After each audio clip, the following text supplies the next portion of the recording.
আল্লাহ তাআলা পবিত্র কোরআনের সূরা জুমরের যা 24 নম্বর পারায় রয়েছে 15 এবং 16 নম্বর আয়াতে ইরশাদ করেন, আউযু বিল্লাহি মিনাশ শাইতানির রাজীম, বিসমিল্লাহির রহমানির রহিম,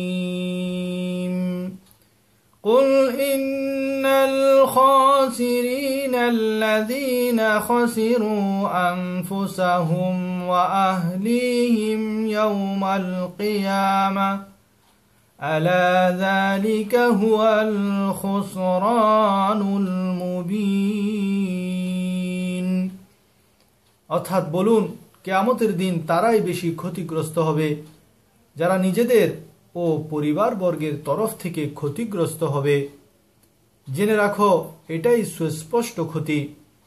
লাহুম মিন ফাওকিহিম যুলালুম মিনান নার ওয়া মিন তাহতিহিম যুলাল, তাদের জন্য উপর দিক থেকে এবং নিচের দিক থেকে আগুনের মেঘমালা থাকবে। আল্লাহ তাআলা বলছেন, যালিকা হুয়াল খুসরানুল মুবিন, এটাই সবচেয়ে বড় ক্ষতি। অর্থাৎ তারা নিজেরাও নেকির জিন্দেগি যাপন করেনি এবং তাদের সন্তান সন্ততি পরিবার পরিজনকেও নেকির জিন্দেগি যাপন করার জন্য তারা তাকিদ দেয়নি। তাদের জন্য রয়েছে কিয়ামতের ময়দানে প্রচণ্ড ক্ষতিকারক জিনিস। তাদের উপরে থাকবে জাহান্নামের আগুন, নিচে থাকবে জাহান্নামের আগুন।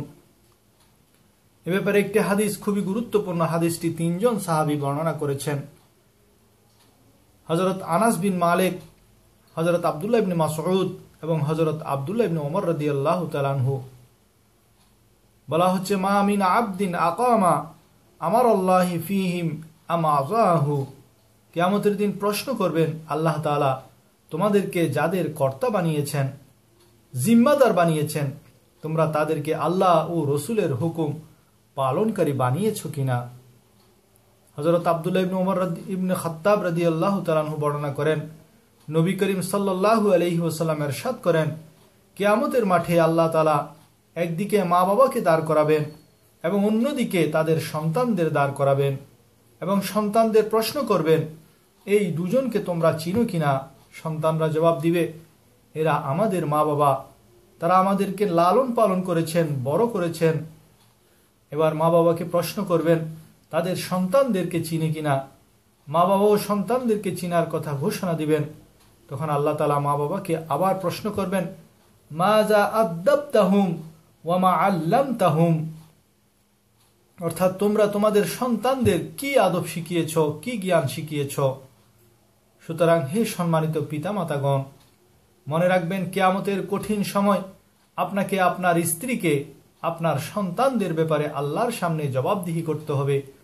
সন্তানকে আদব কায়দা শিখিয়েছেন কিনা, খাবার আদব, সালামের আদব, চলাফেরার আদব, কথা বলার আদব, নামাজের আদব, কোরআন তেলাওয়াতের আদব, মসজিদের আদব, এভাবে সকল আদব কায়দা, দ্বীনি শিক্ষা, ইসলামের সকল ফরজ জ্ঞান সন্তানকে শিখাতে হবে।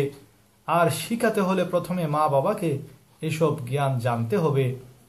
এখন আফসোসের বিষয়, আমরা মা বাবারাই ইসলামী আদব কায়দা জানি না, সন্তানদের শিখাবো কোত্থেকে? মা বাবা না জানলে যারা জানে তাদের দ্বারা শিখাতে হবে।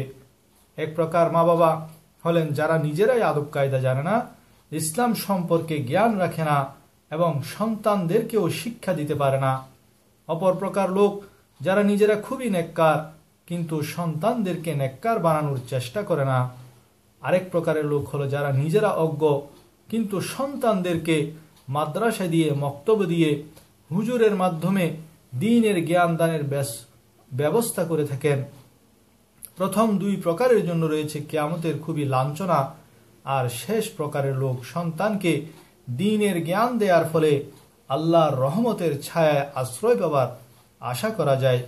আল্লাহ রাব্বুল আলামিন আমাদেরকে সন্তানদেরকে আদব কায়দা শিখানোর তৌফিক দান করুন এবং কিয়ামতের ময়দানে ক্ষতিগ্রস্তদের অন্তর্ভুক্ত হওয়া থেকে বেঁচে থাকার তৌফিক দান করুন। আমিন। আসসালামু